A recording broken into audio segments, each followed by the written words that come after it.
ஆ வணக்கம் ஹரிஹரன். நீங்கள் இரவு வந்து தானே ஏர்போர்ட்டில் நியாஸ் அனுப்பின நாட்டிலேருந்து.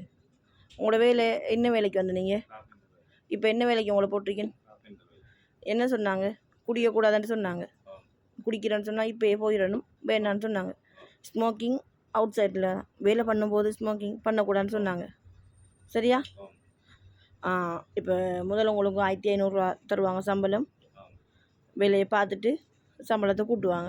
உங்கள்ட்ட என்ன வேலை தெரியுமான்னு கேட்டாங்க. இப்போ carpenter, cupboard, kitchen item, bed அந்த மாதிரி தெரியுமான்னு கேட்டிருக்காங்க. வேலையை பார்த்துட்டு உங்களுக்கு சேலரியை கூட்டுவாங்க. என்ன விசாவெல்லாம் அடிப்பாங்க. அதுக்குள்ளே ஒரு ஒளிவில் நானும் ஒன்று இருக்கார். அதுக்குள்ளே அவர் இங்கே தானே இருக்கார். விசாவெல்லாம் அடிச்சிட்டாங்க. இந்த ஒளிவில் பொத்துவில் நானா உண்டு கஃபூர்ன்னு சொல்லிட்டு நல்லா வேலை செய்யுங்க. சரியா? சம்பளத்தை கூட்டி தருவாங்க. தெரியும் தானே, ஞாபகம் இருக்கட்டும். குடிக்கக்கூடாது, ஸ்மோக்கிங் எல்லாம் அவுட் சைட்டில் தான், உள்ளுக்கு ஒன்றும் இல்லை. நல்லபடியாக வேலை செய்யுங்க, நல்லா இருங்க. சரியா? வந்த டைம்லாம் உங்களுக்கு ஒவ்வொரு டைம் அப்படி இப்படி கிடைக்காது, கொஞ்சம் கஷ்டம் போல் இருக்கும். பிறகு ஒரு மாதம் போக பழகிடும். சரியா?